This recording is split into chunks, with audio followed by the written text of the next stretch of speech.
নমস্কার বন্ধুরা, welcome to my channel. আজকে বানাবো একটা দারুণ নাস্তার রেসিপি।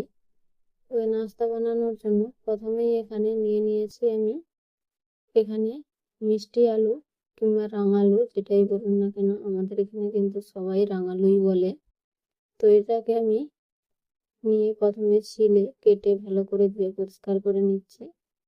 তো এখানে ছোট ছোট টুকরো করে কেটে নিয়েছি, তারপর ধুয়ে যে প্রেসার কুকারে নিয়ে নিচ্ছি। প্রেসার কুকারে এটাকে ভালো করে আমি সিদ্ধ করে নেব। ছোট ছোট করে পিস করে নিয়েছি যাতে খুব তাড়াতাড়ি সিদ্ধ হয়ে যায়। এবারে প্রেসার কুকারে জল দিয়ে ঢাকনা দিয়ে আমি এটাকে দুটো সিটি লাগিয়ে নেব। এখানে কিন্তু আমি লবণের ব্যবহার করিনি, এমনি এগুলোকে সিদ্ধ করেছি। সিদ্ধ হয়ে গেছে, দুটো সিটি এখানে দিয়েছিলাম। তো দেখতে পাচ্ছেন কত সুন্দরভাবে সিদ্ধ হয়ে গেছে। এবারে এটাকে নামিয়ে একটা থালার মধ্যে নিয়ে নিচ্ছি। তারপর এটাকে চামচের সাহায্যে এগুলোকে ম্যাশ করে নেব। গরম অবস্থায় এটাকে কিন্তু ম্যাশ করে নিতে হবে, না হলে শক্ত হয়ে যাবে, তখন কিন্তু ভালোভাবে ম্যাশ করা যাবে না। তো এবারে ভালো করে ম্যাশ করে নিয়েছি।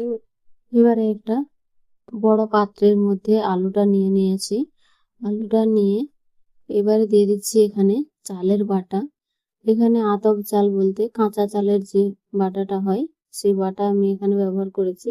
কাঁচা চাল ভিজিয়ে রেখেছিলাম, তারপর মিক্সিতে বেটে এটা ব্যবহার করা হচ্ছে।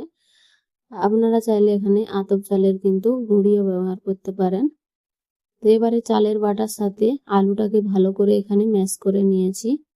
ভালো করে এখানে ম্যাশ করে নেওয়ার পর এখানে কিছুটা পরিমাণ কিন্তু কালো জিরেও দেওয়া হয়েছে। তো কালো জিরা দেওয়াটা তুলতে হয়তো মনে নেই। এবারে দিয়ে দিচ্ছি এখানে ময়দা। ময়দা দিয়ে এবারে কিছুটা পরিমাণ অল্প করে জল দিয়ে এটাকে মেখে নিতে হবে। তো একেবারেই বেশি পরিমাণে কিন্তু জল দিতে যাবেন না, অল্প করে জল দিয়ে প্রথমে মাখাতে হবে। তারপর এখানে চিনি দেওয়া হবে। তো চিনির কারণে কিন্তু অনেকটাই পাতলা হয়ে যাবে। তো তার জন্য এখানে জলটার পরিমাণ কিন্তু অল্প রাখতে হবে। এবারে দিয়ে দিচ্ছি এখানে চিনি। মিষ্টির পরিমাণটা আপনারা যে যেমন খাবেন সেই অনুযায়ী কিন্তু এখানে দিতে হবে। তো মিষ্টি একটু ভালো বেশি হলেই কিন্তু এই নাস্তাটা খেতে ভালো হয়। তো দেখতেই পাচ্ছেন এখানে কতটা চিনি দেওয়া হয়েছে। এখানে 2 বাটি মতো চিনি ব্যবহার করা হয়েছে। এবারে সবকিছুকে ভালো করে মেখে নিতে হবে।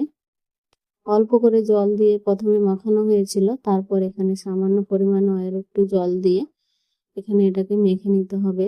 এবারে চিনিটা গলে যাওয়া পর্যন্ত ভালোভাবে ফেটিয়ে এটাকে একেবারে স্মুথ একটা ব্যাটার বানিয়ে নিতে হবে। এবার এদিকে আমি কড়াই তেল বসিয়ে তেলটা ভালোভাবে গরম করে নিয়েছি।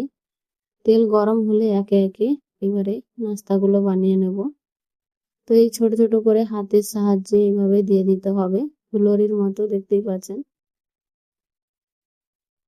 এগুলো তেলে দেওয়ার সাথে সাথেই কিন্তু ফুলে উঠবে, দেখেই বুঝতে পারছেন কত সুন্দর হয়েছে। এইভাবে একে একে করে দিয়ে দিতে হবে।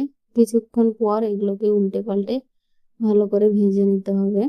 নাস্তাগুলো দেওয়ার সময় কিন্তু তেলটা কিন্তু ভালোভাবে গরম করে নিতে হবে, তা না হলে এগুলো নিচে লেগে যাবে।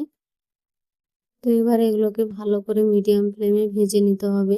দেখতে পাচ্ছেন কত সুন্দরভাবে তেলের উপরে ভেসে উঠেছে। এইভাবে ভেজে নিয়ে এবারে তুলে নিচ্ছি। আপনারা যেমন একটু কড়া করে ভাজতেও পারেন, একটু নরম করেও ভেজে নিতে পারেন। তো প্রথমের গুলো একটু সাদা সাদা আমি উঠিয়েছি, তারপরের গুলো একটু দেখতেই পাচ্ছেন লাল লাল উঠিয়েছি। তো যেমন খাবেন সেই অনুযায়ী কিন্তু নাস্তাগুলো তেমন করে ভেজে নিতে হবে। তো একটু নরম হলেই কিন্তু খেতে ভালো হয়। তো এই যে সবগুলো আমার ভাজা হয়ে গেছে, দেখেই বুঝতে পারছেন কত সুন্দর হয়েছে। তো আপনারাও চাইলে এইভাবে বানিয়ে খেতে পারবেন, আর বানানো কিন্তু একেবারেই সহজ। আর এই ঝটপট নাস্তা রেসিপিটা যদি একটু ভালো লাগে তো লাইক করে দেবেন, কমেন্ট করতে ভুলবেন না। নতুন বন্ধু হয়ে থাকলে চ্যানেলটাকে সাবস্ক্রাইব করে আমার পাশে থাকবেন। আর শেষ পর্যন্ত দেখার জন্য অসংখ্য ধন্যবাদ।